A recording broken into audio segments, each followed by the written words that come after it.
Salam saudara yang dikasihi oleh Yahweh, kita bersyukur memasuki minggu ketiga di bulan 4 ini. Kita mendengarkan firman Yahweh, namun kita berdoa terlebih dahulu.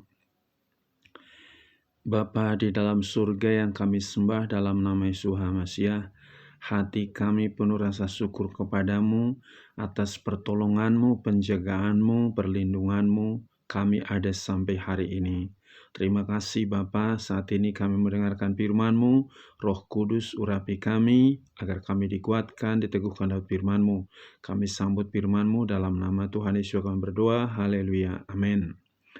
Pada kesempatan ini saya akan bawakan firman yang terambil dari Yohanes pasal 20 ayat 19 sampai dengan ayat yang ke-23 yang berbunyi demikian. Yesua menampakkan diri kepada murid-muridnya. Kemudian menjelang senja pada hari itu, pada hari pertama pekan itu, dan ketika pintu-pintu tempat para murid berada untuk berkumpul bersama telah dikunci karena takut terhadap orang-orang Yahudi, Yesua datang dan berdiri di tengah-tengah serta berkata kepada mereka, "Damai sejahtera bagimu." Dan sambil mengatakan hal itu, dia menunjukkan kedua tangan dan lambungnya kepada mereka. Lalu ketika melihat Tuhan, para murid itu bersukacita. Kemudian Yesus berkata lagi kepada mereka, "Damai sejahtera bagimu, sama seperti Bapa telah mengutus aku juga mengutus kamu." Dan setelah mengatakan hal-hal itu, dia mengembuskan napas dan berkata kepada mereka, "Terimalah Roh Kudus. Seseorang yang kamu ampunkan dosa-dosanya, kepada mereka diampunkan. Seseorang yang kamu tahan dosa-dosanya tetap tertahan." Saudara yang dikasihi oleh Yahweh, minggu lalu kita memperingati tentang Paskah, kebangkitan Yesus dari kematian. Dia sudah kalahkan maut, dia ambil kunci maut pada saat dia mati, dan dia bangkit, dia kalahkan semua maut maupun neraka. Pada kesempatan ini, saya berikan temanya, Yesua pemberi damai sejahtera. Sekali lagi, Yesua pemberi damai sejahtera. Ada dua kata yang dia ungkapkan tadi, damai sejahtera bagimu, diulang lagi. Itu yang pertama tadi di ayat yang ke-19, di ayat 21 diulang lagi, damai sejahtera bagimu. Apa artinya damai sejahtera? Suasana tenang, tentram, tidak ada rasa takut, gelisah, bimbang. Betul-betul ada ketenangan di dalam hatinya. Saudara, hilangnya damai sejahtera sejak Adam dan Hawa melanggar firman Yahweh, memakan buah pohon yang di tengah taman itu. Mereka lebih menuruti perkataan iblis sehingga mereka kehilangan damai sejahtera. Maka kehadiran Tuhan Yesus datang ke dunia bukan sekedar dia lahir, tetapi betul-betul dia adalah pemberi damai sejahtera. Apa bukti bahwa Tuhan Yesus pemberi damai sejahtera bagi manusia? Saudara, dijelaskan yang pertama, saat orang banyak mengikut Tuhan Yesus, diajar berhari-hari, mereka butuh makan, maka dia beri makan. Maka apa bukti Yesus pemberi damai sejahtera? Saat orang lapar, dia beri makan. Sekali lagi, saat orang lapar, dia beri makan. Dalam Matius pasal 14 ayat 15-21, itu 5.000 orang makan melalui 5 roti dan 2 ikan. Dan juga dalam Matius pasal 15 ayat 32-39, itu 4.000 orang. Saudara, yang kedua, apa bukti Yesus pemberi damai sejahtera? Yang kedua adalah Yesus sembuhkan penyakit manusia. Orang yang sakit pasti tidak ada damai sejahtera. Itu jelas sekali. Dan kita tahu munculnya penyakit itu karena dosa. Di mana ada dosa, di situ ada penyakit. Dan itu salah satu kutuk yang Yahweh berikan kepada Adam dan Hawa, yaitu terkutuklah bumi. Nah, Adam dan keturunannya harus bersusah payah mencari nafkah. Jelas karena apa? Sudah ada penyakit karena dosa. Hawa dan keturunannya harus sakit melahirkan. Jadi ketika Tuhan Yesus datang ke dunia ini, justru Dia menyembuhkan penyakit manusia. Apakah itu penyakit turunan, apakah itu penyakit yang karena buatan orang atau karena salah makan.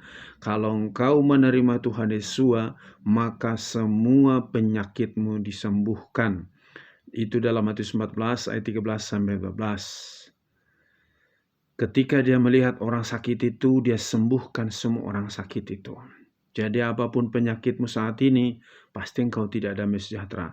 Tapi jika engkau datang kepada Tuhan Yesus, memohon kepada Dia, apapun penyakitmu sembuh. Kalau sudah sembuh penyakitmu, pasti ada damai sejahtera. Sebab Tuhan Yesus itu adalah dokter di atas segala dokter, tabib di atas segala tabib. Maka biarkan Dia yang menyembuhkanmu. Yang berikutnya, apalagi bukti Tuhan Yesus memberi damai sejahtera, saat orang membutuhkan, Tuhan Yesus sediakan. Sekali lagi, saat orang membutuhkan atau saat kepepet, Tuhan Yesus menyediakan atau membuka jalan. Dalam Yohanes pasal 2 ayat 1-10 kita tahu ketika pesta perkawinan di Kana, mereka kehabisan anggur. Saat itu Tuhan Yesus katakan, isi bak itu. Setelah diisi ciduk, sekarang air yang biasa bisa berubah menjadi air anggur yang terbaik. Saudara perhatikan di sini, saudara bisa bayangkan saat mereka kehabisan anggur itu, yang punya pesta itu panitianya pasti hilang damai sejahtera. Pingin marah, gelisah, takut, cemas, gimana ini? Gak mungkin dadak-dadakan pesan anggur. Tapi ketika diutarakan itu kepada Tuhan Yesus, Dia katakan isi bak. Maka air yang diisi di bak itu berubah menjadi anggur yang terbaik. Pasti ada damai sejahtera yang mereka rasakan. Karena apa? Yang tidak mungkin menjadi mungkin di saat membutuhkan, Tuhan Yesus sediakan. Maka apapun kebutuhanmu pada saat ini, kepepet, mundur salah, maju salah, ke kiri salah, ke kanan salah, ke bawah gak mungkin, ke atas belum mentok. Berdoa, Dia bisa buka jalan, Dia bisa sediakan apa yang kau perlukan. Yang penting kau berdoa. Yang berikutnya, apalagi saudaraku, bukti Tuhan Yesus pemberi damai sejahtera, saat orang tidak ada harapan, Dia buat mujizat. Di mana ada orang lumpuh, yaitu di danau itu, ya saudaraku, kalau air yang bergolak, maka siapa yang duluan masuk ke dalam, maka dia sembuh. Tapi orang ini, dia tidak bisa masuk karena dia lumpuh. Maka Tuhan Yesus katakan, bangkit dan berjalan. Orang yang sudah lumpuh 38 tahun, sembuh bisa berjalan. Saat tidak ada harapan, Dia buat mujizat. Saya yakin orang ini senang melompat-lompat, ada damai sejahtera, ada sukacita. Karena apa? Tuhan Yesus menghilangkan yang tidak ada harapan menjadi bukti yang nyata. Dia memberikan damai sejahtera. Mungkin saat ini yang lumpuh adalah ekonomi dalam dirimu. Mungkin yang lumpuh adalah imanmu. Bangkit kembali, percaya Tuhan Yesus bisa membuat orang lumpuh berjalan kembali. Dia bisa juga membuka jalan bagimu sehingga ada damai sejahtera di hatimu. Sebagaimana Tuhan Yesus tadi datang kepada murid-muridnya, kata-kata yang dia ucapkan pertama kali, damai sejahtera bagimu.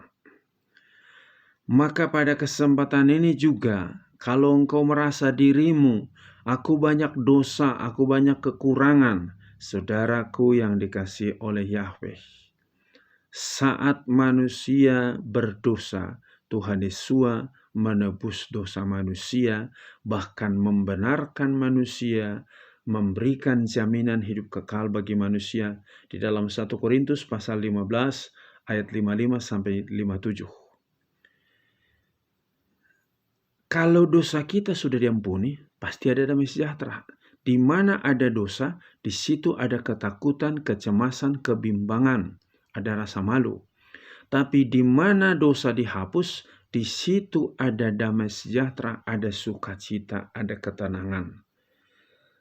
Kalau engkau sudah menerima Tuhan Yesus dan mengaku dosamu, nggak usah kau dengerin bisikan iblis. Kau dosamu dulu begini, perbuatanmu dulu begini. Biarkan itu bisikan iblis, nggak usah kau dengar. Kata Tuhan Yesus, damai sejahtera bagimu. Dosamu sudah kuampuni. Sudah, kalau dosa kita sudah diampuni, nggak usah kita ingat-ingat lagi, biarkan aja. Jadi kita ada damai sejahtera, tenang kita mengerjakan. Apa yang bisa kita kerjakan? Dan selanjutnya, apalagi bukti Tuhan Yesus memberi damai sejahtera, yaitu saat manusia butuh makan dan minum, serta pakaian, Dia sediakan. Dalam Matius pasal 6 ayat 30 sampai dengan 33, jangan kau khawatir apa yang kau makan, minum, dan pakai. Bapamu di surga sediakan. Jadi, jangan gara-gara situasi dunia sekarang ini, masalah makan, minum, dan pakaian, hilang damai sejahteramu. Padahal Tuhan Yesus katakan tadi, jika burung di udara dipelihara, kembang di taman dipelihara, engkau lebih hebat daripada burung dan kembang itu. Yang penting kamu cari dahulu kerajaan Elohim. Doa sungguh-sungguh, penyembahan, baca firman, renungkan, yakin janji Yahweh itu pasti terjadi bagimu. Jadi jangan khawatir, ada pemberi damai bagimu, ada penjamin hidupmu, makan, minum, dan pakaianmu.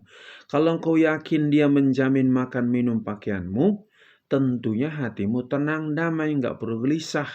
Mau nyekolahin anak, mau kuliahin anak, atau mau buka usaha yang lain, nggak usah kau gelisah. Kau punya Bapa di surga yang memberikan damai sejahtera kepadamu setiap saat. Saudaraku, yang terakhir, apa bukti Tuhan Yesus memberikan damai sejahtera? Saat langit dan bumi lenyap, Tuhan Yesus siapkan Yerusalem baru bagi anak-anaknya, sehingga ada tempat khusus, tidak ada lagi tetesan air mata, tidak ada lagi penderitaan, tidak perlu cari nafkah lagi, tidak perlu bekerja. Kerjaan kita hanya memuji-muji Yahweh setiap hari. Tidak ada malam di sana. Betul-betul inilah damai sejahtera yang sesungguhnya. Kita berada bersama dengan Yahweh Elohim dalam kerajaan surga, bertemu muka langsung dengan muka dengan Yahweh itu. Dalam Wahyu pasal yang ke-21 ayat 1-7. Jadi, saat ini, apakah engkau sudah pengikut Tuhan Yesus? Apakah hatimu damai sejahtera? Kalau engkau mengatakan, aku pengikut Tuhan Yesus, tapi hatimu gelisah, itu mungkin baru di mulut. Tapi kalau ada Tuhan Yesus di hatimu, kata Tuhan Yesus dalam Yohanes 14 ayat 27. Damai sejahtera-Ku berikan kepadamu, damai sejahtera-Ku kutinggalkan bagimu. Jangan biarkan hatimu gelisah dan takut. Jadi itu jaminan bahwa Tuhan Yesus pemberi damai sejahtera. Rasakan damai sejahtera daripada Tuhan Yesus setiap saat, dimanapun engkau berada, apapun keadaanmu, karena Dia adalah Immanuel bagi kita, apapun keadaan kita. Biarlah melalui firman ini, kita boleh merasakan damai sejahtera daripada Tuhan Yesus setiap saat dalam hidup kita. Amin. Kita berdoa. Bapa di surga, terima kasih atas firman-Mu yang sudah kami dengarkan. Kembali Engkau memberikan ingatan kepada kami, supaya kami jangan gelisah takut apapun, sebab Engkau sudah sediakan makan minum kami. Apapun yang kami perlukan Engkau sediakan, bahkan dosa kami Engkau hapus, bahkan Engkau menjamin keselamatan kami. Dimanapun kami berada, Engkau selalu hadir karena Engkau adalah Immanuel bagi kami. Maka kami tidak perlu takut lagi. Berkati anak-anak-Mu, bapak-bapak, ibu-ibu, pemuda, remaja, juga anak-anak. Supaya damai sejahtera surgawi itu memenuhi hati pikiran mereka dimanapun mereka berada. Yang sakit Engkau sembuhkan, yang lemah Engkau kuatkan, yang tidak ada jalan bukakan jalan. Berkati bangsa dan negara kami, berkati pemerintah kami, juga berkati gerejamu semua, persatukan gerejamu, hamba-hambamu. Di dalam nama Tuhan Yesus akan berdoa, haleluya, amin. Shalom, Yahweh berkati.